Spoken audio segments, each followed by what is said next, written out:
درباره انواع گیمر ویدیوهای زیادی ساختیم، ولی یه سری از گیمرها هستن که هر طور با خودمون کلنجار رفتیم نتونستیم توی انواع گیمر جاش بدیم، چون خیلی وسیعه و لازم بود که براش یه ویدیوی جدا بسازیم. اونم یه گیمر ایرانیه که کلی سختی رو به جون میخره تا بتونه به سرگرمی مورد علاقش برسه، تا فقط چند لحظه تمام مشکلاتش یادش بره، یکم از دنیای واقعی فاصله بگیره و وارد دنیای خودش بشه. مشکلاتی که کتابخونه، فیلم و سریال بینا و بقیه کسایی که کارشون با سرگرمی متفاوته باهاش مواجه نیستن. ما اومدیم از بدبختی یه گیمر ایرانی بگیم. پس دستمال کاغذی‌ها رو بذارین کنار دستتون تا نه برای اون، نه برای گریه کردن، نه واسه این کارا. برو تو فکرای بدت به اتاقت فکر کن.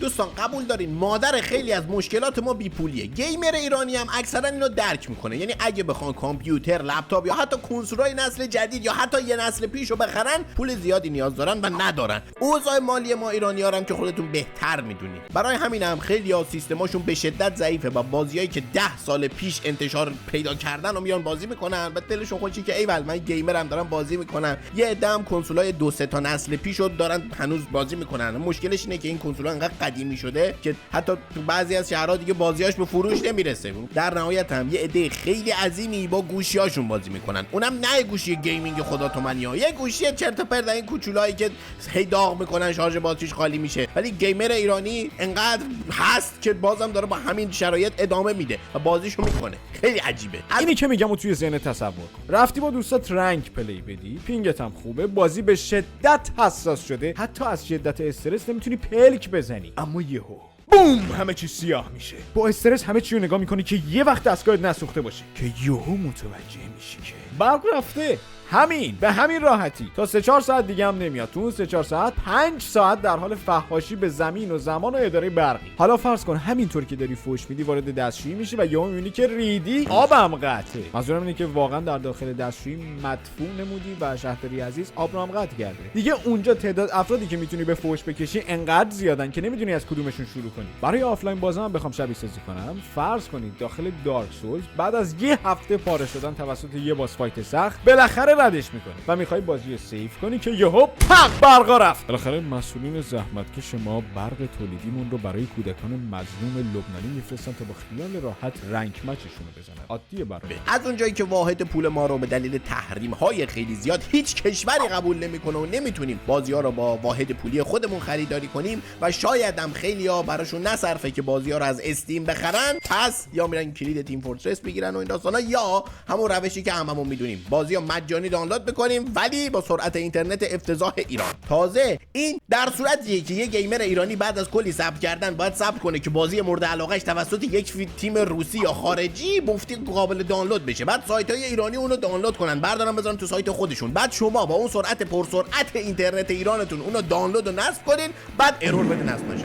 این دقیقاً اتفاق بارها و بارها برای من افتاد. این روند خلاصه ای از فرایند دور زدن قانون توسط یک گیمر ایرانی بود که فقط برای بازی‌های آفلاین انجام میشه. بازی آنلاین بخوای انجام بدید چی؟ میرید سایت تیم طلایی که بهتون معرفی کردیم، اونجا تازه همه بازی‌ها رو هم نذاشتن. بعضی بازی‌ها اونم خیلی کم با آدم‌های کم میتونین بازی کنین که ارزششو داره. $60 نمیدی به جاش وقتتون میری هزینه میکنی وقتتو. آره اگه خودت گیمر نیستی و از اصطلاحاتشون خبر نداری ولی مدام میشنوی که برادر یا خواهرت از تو اتاق داد میزنه که کاور کن یکی سیاه پشته دارن از ای میان بزنش نوب سگ، ای ریدم تو این پینگ، ای من اون وزیر مخابرات.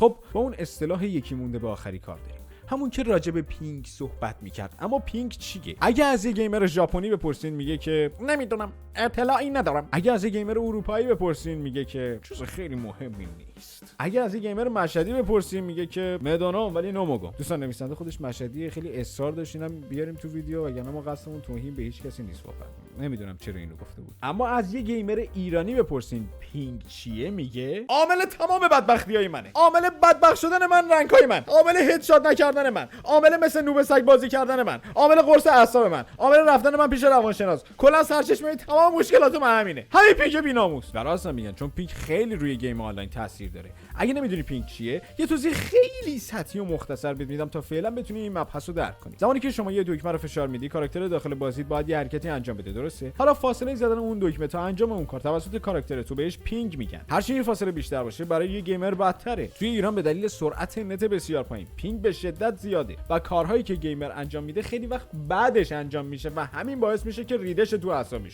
خیلی وقتی که پدر مادرهای بقیه دنیا با ویدیو گیم کنار اومدن، اما تو ایران هنوز انقدر جا نیافتاده. پدر و مادرها نگرانی های زیادی در این مورد دارن، مخصوصا با حرفا و مصاحبه هایی که صدا و سیمای عزیز پخش میکنه و میان میگن آره دوستان این خانواده رو میبینید بچهش گیمر بود، مرد، جی تی ای بازی نمیکرد، جی تی آی بازی میکرد. خیلی بیشعورن و هیچی نمیدونن و همش هم میگن آره بیاین کارهایی که دهه 60 ها در دوران بچگیشون انجام میدادن و در قرن 21 انجام بدید، خیلی هم خوبه. کجای توپ دلایه کردن از جی تی ای بی جذاب تره؟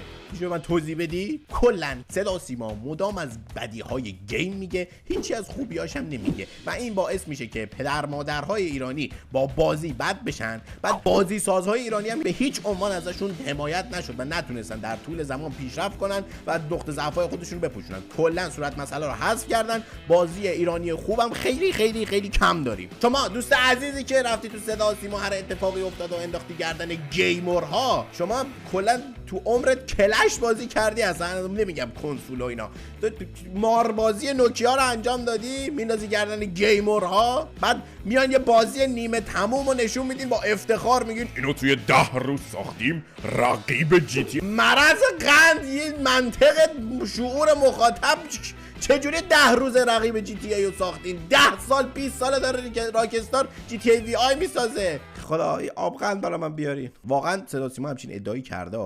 منطق صدا سیما برای این کارا چیه؟ دیگی که برای من نجوشه میخوام سر سگ توش بجوشه.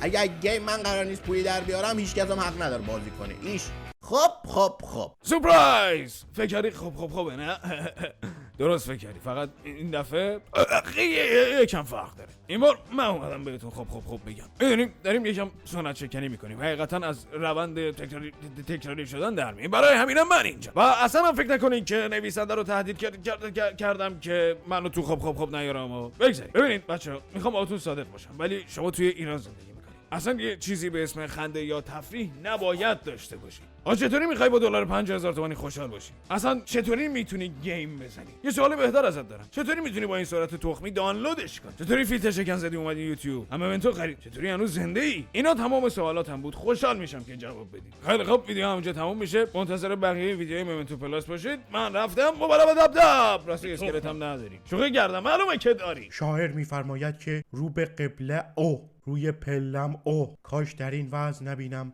حداقل اکسم او، جنس جور جم او، یک کم است جنبم او، همین فردا جمع میزنیم جی درون جهنم او. این کیس جدید من است، فالو هم نمی کند ولی فن است. تقریبا چیزی به تن ندارد. به درک وای دله دنبله. به تو